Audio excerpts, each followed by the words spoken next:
2026-yilning 15-yanvardan 28-fevraligacha mamlakatimizda aholi va qishloq xo'jaligini ro'yxatga olish tadbiri o'tkaziladi. O'zbekiston Respublikasi Milliy statistika qo'mitasi tomonidan qulaylik va ochiqlikni ta'minlash maqsadida maxsus onlayn platforma ishlab chiqilgan bo'lib, fuqarolar ro'yxatga olishda mustaqil ravishda, ya'ni masofaviy shaklda ro'yxatga oluvchining tashrifi bo'lmagan holda qatnashishlari mumkin. Platformaga kirish uchun siz OneID tizimi yoki JSHR raqami va pasport seriyangiz orqali kirishingiz mumkin bo'ladi. So'ngra foydalanuvchi shartnomasini qabul qilganingizni tasdiqlang va so'rovnoma sahifasiga o'ting. Keyingi sahifada siz o'zingizga mos toifadagi turkumni tanlaysiz. Shuni alohida ta'kidlash kerakki, barcha shaxsiy ma'lumotlar umumlashtirilgan holda ishlatiladi va maxfiyligi saqlanadi. Ro'yxatga olish shaklini va qishloq xo'jaligi yerlari haqida so'z borayotgan bo'lsa, odatda oilaning boshlig'i yoki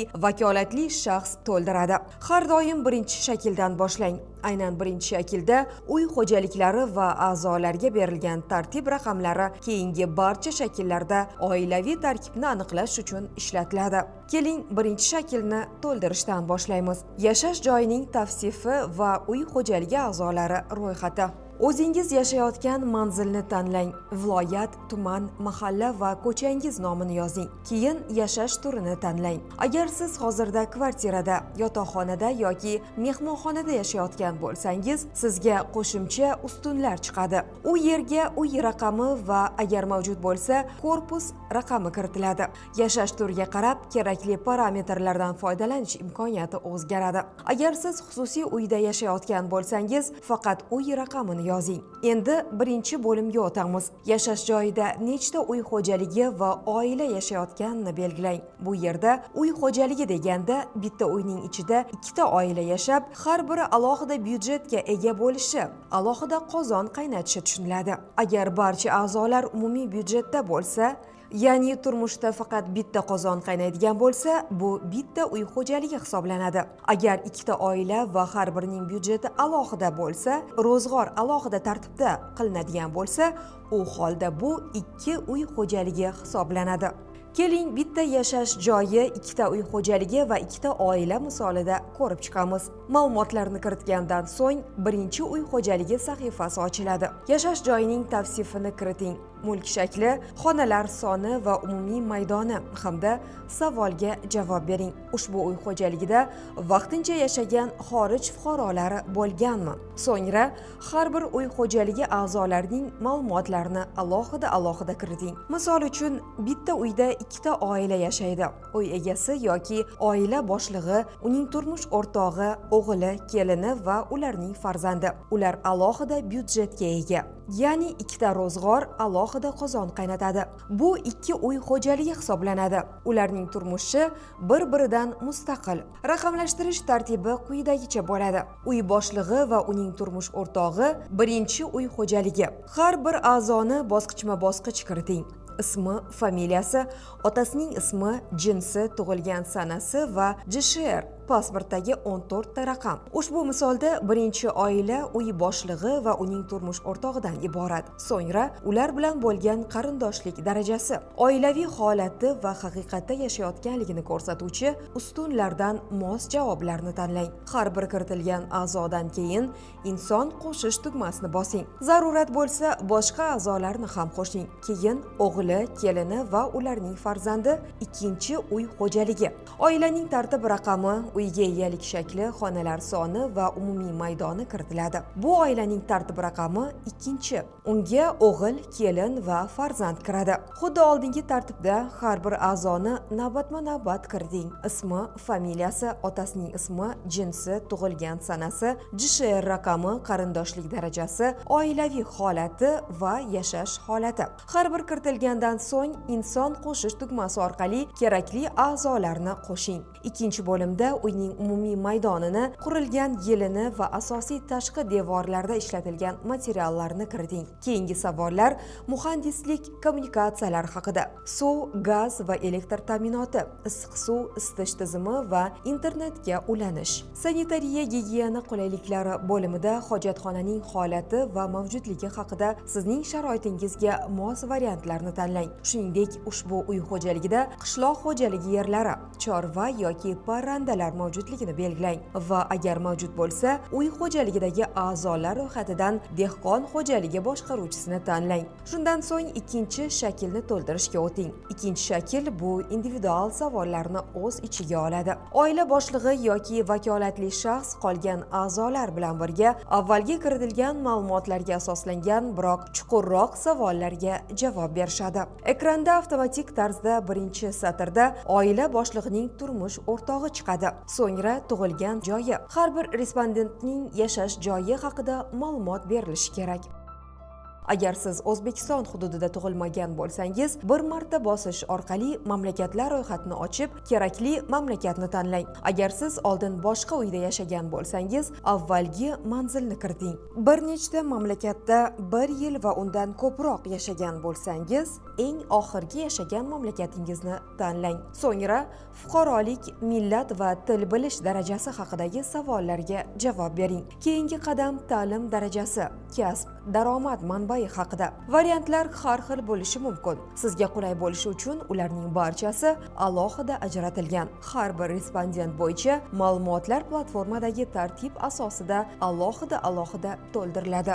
Yana bir muhim jihat, 15 yoshgacha bo'lgan bolalar haqidagi savollar individual xususiyatlarga ega. Ta'lim ustunida bola boradigan bog'cha yoki maktabni, ta'lim muassasasi turini va mavjud yashash manbaini ko'rsating.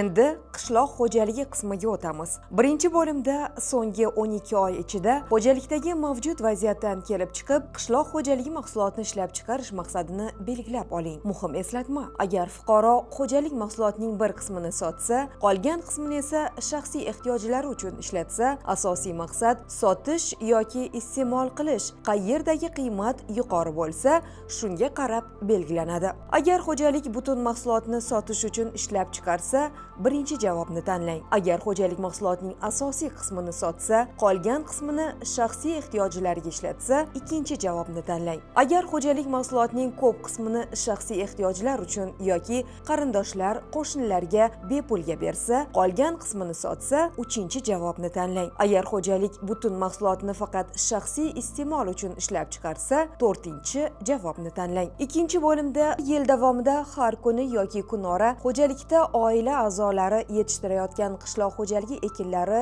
va mavjud chorva mollari, parrandalarni parvarish qilayotgan bo'lsa, 7 oy va undan ko'p muddatni tanlang. Agar mavsumiy ish bo'lsa, 3 oygacha, 4-6 oygacha kabi mos muddatni tanlang. So'nggi 12 oy davomida xo'jalikda qishloq xo'jaligi faoliyatini yuritgan yoki hayvon, parranda yoxud qishloq xo'jaligi mahsulotlarini parvarishlashda yordam bergan oila a'zolaringiz sonini ko'rsating. Bu yerda faqatgina oila a'zolari jinsi bo'yicha erkak, ayol hisobga olinadi. Mavsumiy yollanma ishchilar kiritilmaydi. Jadvalda ushbu xo'jalikda qishloq xo'jaligi bilan band bo'lgan erkak va ayollar sonini kiritish uchun to'liq va to'liq bo'lmagan ish kuni bo'yicha alohida ustunlar mavjud. Agar oila a'zosi kuniga 8 soat xo'jalikda qishloq xo'jaligi bilan band bo'lsa, ishlasa, ushbu oila a'zosini to'liq ish vaqti ustuniga kiriting. Agar kuniga 8 soatdan kam, masalan, bir necha soat xo'jalikda ishlasa, to'liq bo'lmagan ish kuni ustuniga yozing. Agar farzandlar 16 yoshdan 18 yoshgacha bo'lsa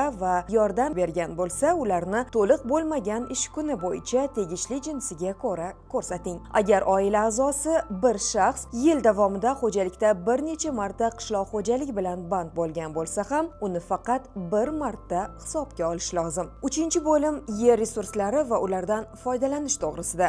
Yer to'g'risidagi ma'lumotlar sotixda kiritiladi. Keltirilgan ro'yxat bo'yicha amalda yer uchastkasiga bo'lgan egalik huquqini belgilang va ularning maydonini kiriting. Meros bo'yicha olingan yer jami uy xo'jaligiga meros qilib qoldirilgan yerlar. Ularga qishloq xo'jaligi yerlari va uy-joy yerlar kiradi. Ijaraga, ikkilamchi sub-ijaraga olingan yerlar, ijaraga berilgan yerlar, shuningdek boshqa yerlar. Bu esa o'z navbatida xo'jalikka tegishli bo'lmagan, xo'jalik tomonidan foydalanilayotgan mahalla hududidagi yerlardir. Umumiy yer maydoniga ijaraga berilgan yerlardan tashqari yuqorida keltirilgan barcha uy xo'jaligiga tegishli va u tomonidan foydalanilayotgan yoki foydalanilmayotgan mavjud yerlar yig'indisi ko'rsatiladi. Umumiy yer maydoni noqishloq va qishloq xo'jaligi yerlaridan tashkil topadi. Qishloq xo'jaligida foydalanilmaydigan noqishloq yerlarga binolar, uylar, hovlilar, ichki yo'llar, so'qmoqlar, bruschatka, ko'kalamzorlashtirish maqsadidagi chimlar maydoni, baliq boqish uchun foydalanilmaydigan kanallar,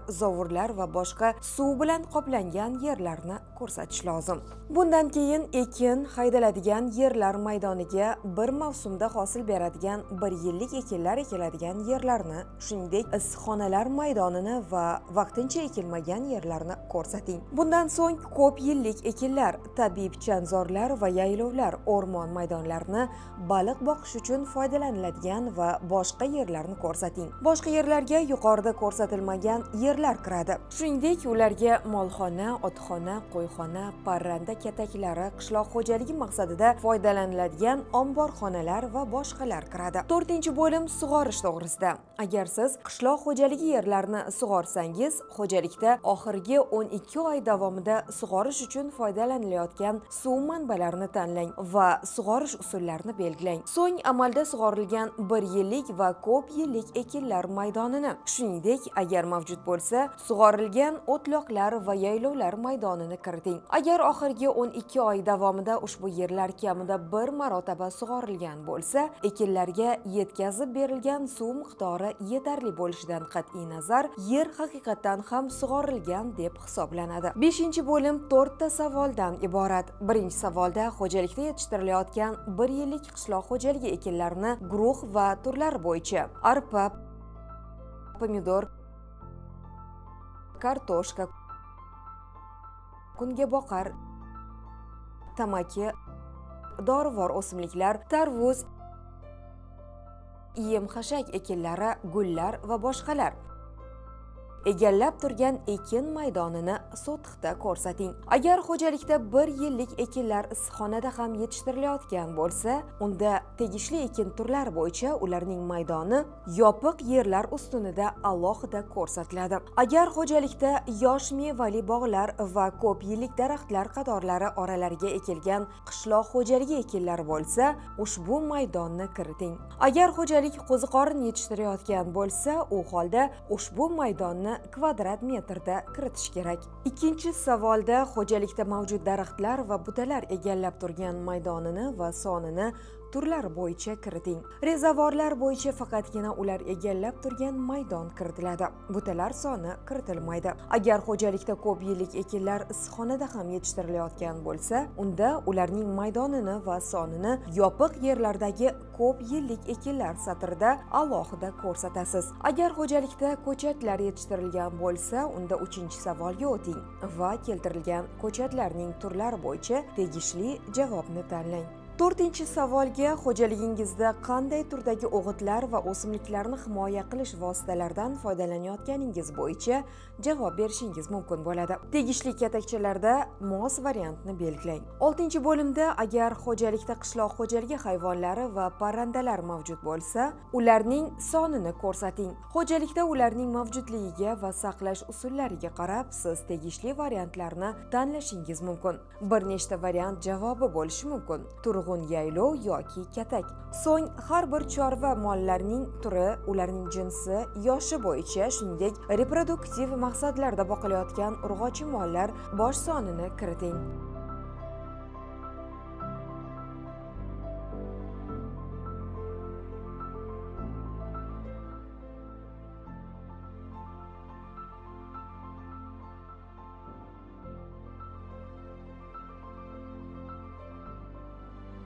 Agar xo'jalikda qishloq xo'jaligi parrandalari bo'lsa, ularning sonini kiriting. Agar xo'jalik asalarichilik bilan shug'ullansa, unda mavjud asalarilar sonini donada kiriting. Oxirgi 7-bo'lim baliqchilikka bag'ishlangan. Agar xo'jalik baliqlarni ko'paytirish va boqish bilan shug'ullansa, ijobiy javobni belgilang va qaysi suv havzalarida baliq yetishtirish amalga oshirilishini tanlang. Agar baliq yetishtirish sun'iy suv havzalarida amalga oshirilsa, 3-bo'limning yer resurslari va ulardan foydalanish 2-savolida siz baliq boqish uchun foydalanilayotgan yerlarni ko'rsatishingiz lozim. Agar xo'jalik baliq boqish bilan shug'ullanmasa, tegishli yo'q javobini tanlang. Keyin esa saqlash tugmasini bosing. Hurmatli respondent, ma'lumotlarni kiritib bo'lganingizdan so'ng, aholi va qishloq xo'jaligini ro'yxatga olish savolnomasi yuzasidan o'z fikrlaringizni bildirishingiz mumkin. So'rovnoma muvaffaqiyatli yakunlangandan so'ng, qatnashganingizga minnatdorchilik sifatida sizga sertifikat taqdim etiladi. Tabriklaymiz. Siz O'zbekiston kelajagiga befarq bo'lmadingiz.